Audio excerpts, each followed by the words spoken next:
climb towers with people who've never climbed before, being my ground man. But we have this other guy who's working with us now who has experience, and he's done it before. And last time he wasn't able to climb, so I had to climb.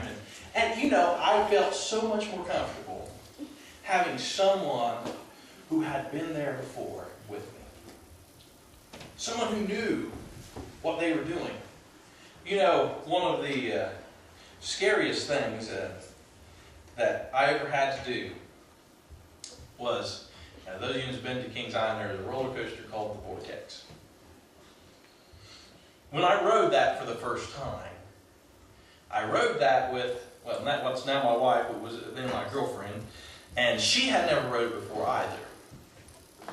So, needless to say, I was scared to death. And so was she. She was really scared to death. She didn't want to go. I was afraid, but I couldn't let her know I was afraid. Because I knew if she thought I was afraid, she wasn't going. So I need to tell you, that was one of the scariest things that I've ever had to do, to go through something with someone who was more afraid of doing it than I was. I'd never been there before. I never rode. I didn't know what to expect. And here I was, climbing down that seat and oh my goodness, what's going on here? You have the first hill, you start heading down, I'm dead. This is it. This is the last straw. My throat, my stomach is up in the top of my forehead somewhere. I'm gone.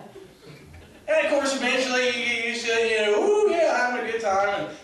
But it was scary. And see, the problem is when you're around someone who is as afraid as you are, you can't talk to them. Because all you do is you add fear to them. All you're doing is you're compounding what they're afraid of. Going, well, he's afraid.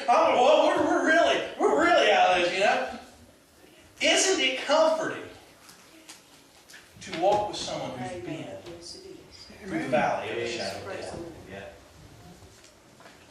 Isn't it nice when you're walking through life? Yes, it's wonderful that you're never alone.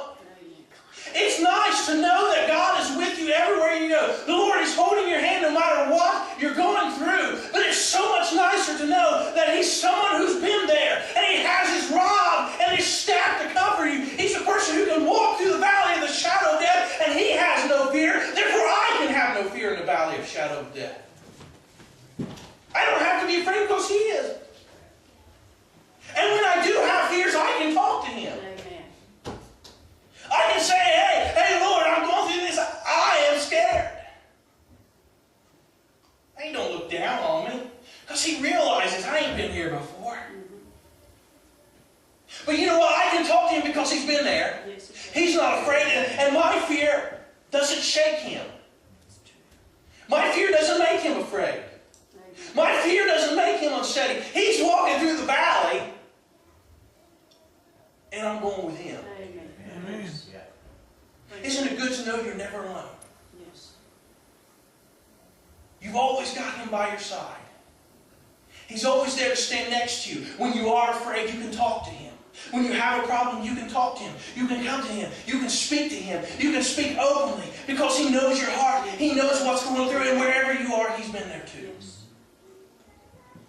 Yes. This valley of the shadow of death, that sounds like a pretty scary place. And I think when David wrote it, he done it just for that very reason. Can you think of a scarier place than the valley of the shadow of death? You ain't dead. You're dead. When you're dead, that ain't too scary because you're dead. You really can't. You're dead. You're either in heaven or you're not. So, there you go. But this place he's talking about is the place where here you are, and death is looming there. Death is overshadowing you. Death is coming between you and the source of life. Death has created a shadow in your life. That's a pretty scary place to be. And I think in his writing, it was a wonderful place to describe it. Yea, though I walk through the valley of the shadow of death. Now you read the story about David. How many times did Saul try to kill him? How many times was he fleeing for his life? How many times was he running away from the soldiers who were sent to kill him? How many times? Did the only person he had to rely on, how many times was it the Lord and the Lord alone? Well, there's David. That's what he's talking about. Here I am in this valley of the shadow of death. I've got death looming on the horizon. I don't know what I'm doing. I'm not there yet.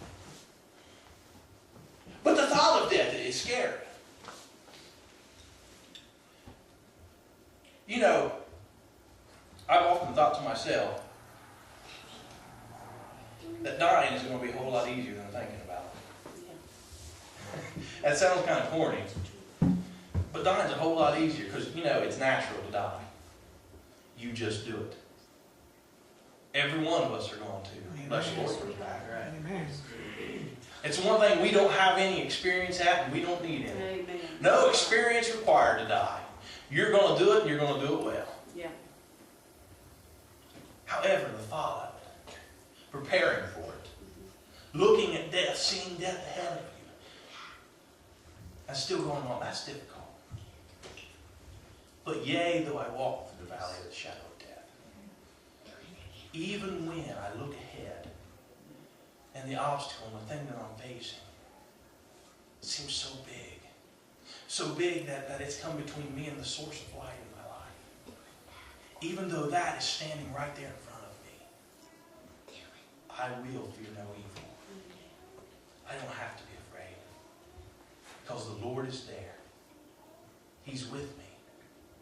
I'm comforted by the fact that I know He's been here before.